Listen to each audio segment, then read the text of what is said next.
Pakikwento nyo nga po sa amin, paano nangyari itong tangkang panunuhol sa inyo ni Kalalo?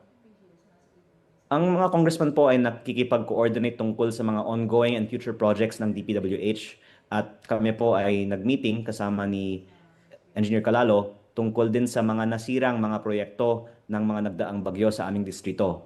Nabanggit po ni Engineer na inaayos na po ng mga kontraktor ng mga nasirang proyekto at gusto daw din po ng mga kontraktor na magpadala ng tinatawagan niyang suporta para sa aking mga programa.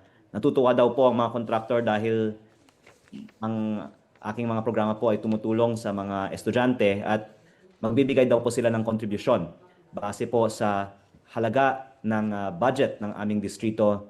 Ilang porsyento po ay ibibigay nila para sa aking mga programa. May dala po siyang supot na may pera na nangyayari po ay 3.1 M daw at ang supot ay may kasamang resibo na nakalagay ito po ay para sa 104 million pesos in projects ng isang kontraktor. So ang example na yun ay mula sa isang kontraktor. Marami pa pong ibang mga kontraktor na imi-meet namin po sana pero hindi po namin ginawa dahil tinawagan ko po ang PNP dahil illegal po ang mga bagay na ito.